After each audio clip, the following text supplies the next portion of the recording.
most valuable player, also known as the MVP. The MVP was first introduced in the 1955-56 NBA season, where Mr. Bob Pettit won the award. Since then, the GOAT has obviously won the award multiple times. The Brody himself has won it. Legendary scorers and shooters from across different decades have won the award.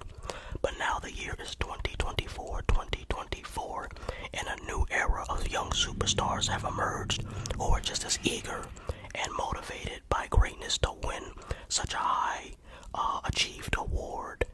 Will they be able to win it, or will their elders remain dominant? Find out. Let's go.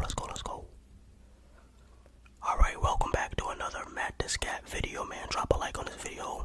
It will help with the algorithm. I know you guys have been looking forward to this for a while, man. You can watch this video in two ways. You can watch it from beginning to end and be surprised by who's on my list, or you can skip to the end where I will drop the full list, and then you can rewind it and just watch why I listed the list the way it is, right? My reasoning, alright? So, thank you guys for tuning in. This is going to be my top 5 MVP candidates, essentially, and then like 2 or 3 extras that have a chance are in the mix, alright? There's no point of doing a top 10, because if you're in 9 or 10, you're not winning. Alright, so at number 8, I have De'Aaron Fox, who is having a career year in every statistical category, basically averaging 29, 4.5, and 6 across the board. Good true percentage. And now he was already coming off a good season last year where he was like top 2 in clutch points, or he could have been number 1, but I know he was definitely top 2 in clutch points. He's a three-level scorer. Is clutch, has a floater, very shifty guard. It's just hard to guard him, hard to time him. His pace is different.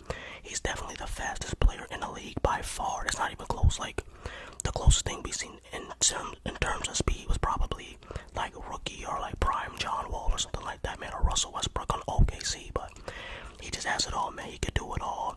They're a top 5 seed in the West currently, and I think he will keep them there at that position, and he wins the matchup against a lot of the top seeded guards like Anthony Edwards. He's beaten him a couple times.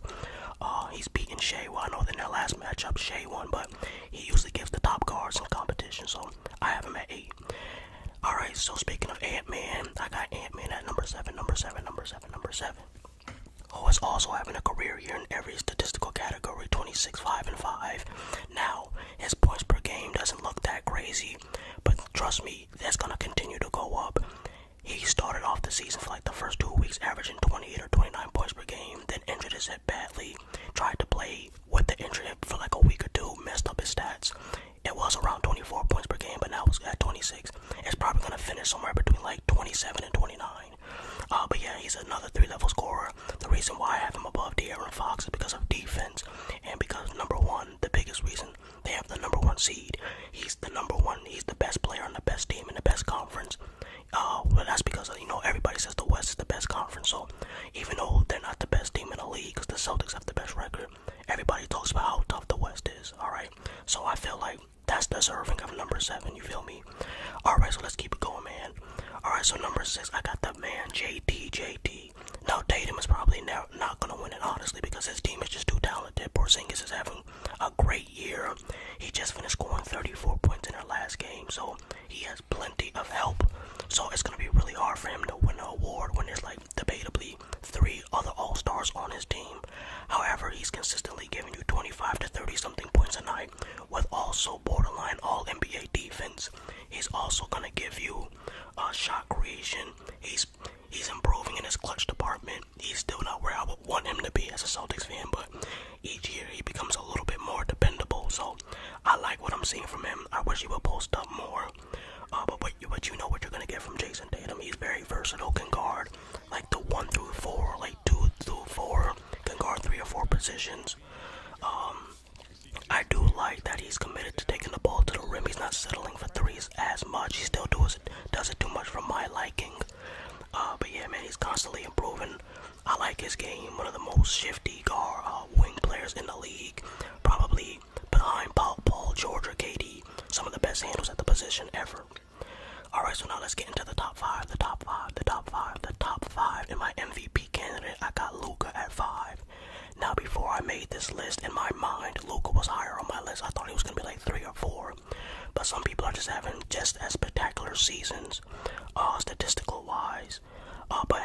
seeding. That's what it comes down to. If you look at it right here, currently Dallas is the 6th seed. You're not gonna win MVP as a 6th seed. However, he's having an insane. Do you see those statistics, boy? Those look like Wilt numbers, bro. He's putting up Wilt numbers. So I gotta give him props. And for the eye test, he's arguably the best player in the world just off the eye test. You can see like career high in points.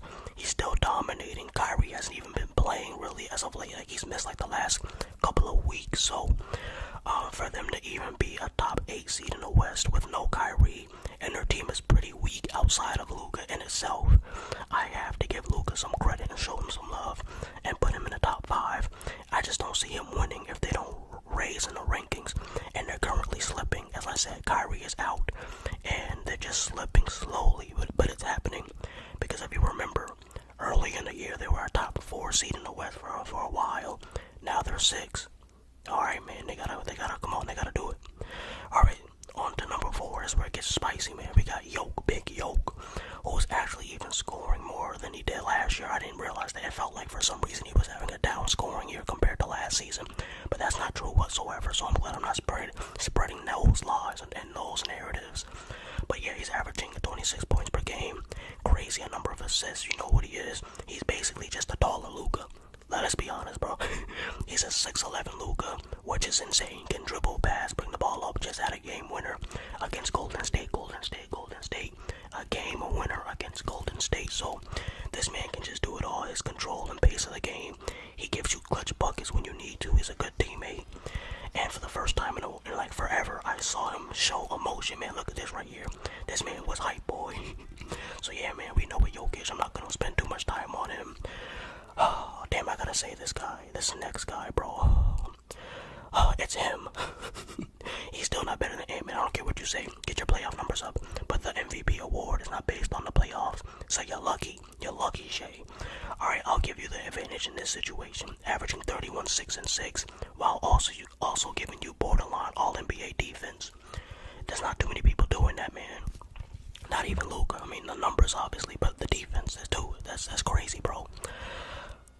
But yeah, like I said, this man, he is a natural orchestrator of the offense, even more so than obviously like and I do give Shai credit for that. He's a better passer, he's a great defender for his position, his length, his pace, it's just great, man. He can do it all. Shifty guard, has a nice mid-range, he's starting to knock down threes at a slightly higher rate each year, so you love to see that if you're him. But yeah, I troll Shai a lot. I do like his game. He's very eye-pleasing to watch. Pause. But yeah, no, it's aesthetically pleasing in terms of his game. My biggest criticisms of him has just been like, just do it in the playoffs, you feel me? Because he's 25 with a worse playoff resume than some of these 23-year-olds and 22. So, but I'm showing love to him, man. He's number 3 on my list. He's killing it this year, and he could move up. Alright, so we got Joel Embiid. Now Joel Embiid is playing the second best basketball in the world to me, bro. Him, Giannis, and Luka and Shai are like the best, are playing the best right now currently. Joel Embiid, he's having one of the most dominant seasons of all time. Patrick Beverley was not exaggerating. 34, 12, and 6 on 64 true shooting percentage. That's insane. And he's giving you once again borderline All-NBA defense as well. Even over Luka, those stats are comparable to Luka's. But his defense is even better than Luka's, way better than Luka's. So what he's doing in Philly is a top 3 seed in the East right now. I know he's missed some games, and that's what's gonna come down to. The only reason why Joel Embiid probably won't win it, if he doesn't, is that he might not qualify for the amount of games needed to win it. I think they said if he misses more than 11 games, he's eliminated from the race. So you have to be careful and mindful of that as a Philly fan, as an Embiid fan. So, hey, Mr. Second Round, you're doing it, man. You're killing it. Like I said, if he finishes the season like this, it would definitely be a top 5 season of all time. You have to put it up there with 2012 LeBron, Michael Jordan, Kareem, Shaq, 2016 Curry, that type of year, bro. But number 1, I got Giannis, who is just doing everything. He's averaging 31, 11, and 6 on even better true shooting percentages. This man, and he's the only reason why the Bucks are even decent on defense because they've been pretty mid, honestly, on the defensive end. But he's the one outlier on their defense that's just elite, bro. Chase downs, help defense. He just does it all, bro. And it's also he's like the Russell Westbrook of power forwards, bro. He's going 100 miles per hour the entire time. So this man is a beast, bro. He's improving his mid-range and his footwork, but we all know he's never going to be that type of like deep bag player like a KD. But what he has, man, I know he just got Dame added to his team, so that is a big relief. You can argue Joel is number one right now, but I like him more just because they have the better record. Giannis is having crazy statistical seasons as well, and I just think Joel Embiid is not going to be as dominant in the head-to-head matchups against Giannis. Now, I don't want to hear 2 months from now, and people coming back to this video and trying to, flame me. This video was made on January 6th, so obviously things can change, man. But I hope you enjoyed. This is my full list right here. Like I said, I made this on January 6th, so things could change. I'm out. Peace. Hey.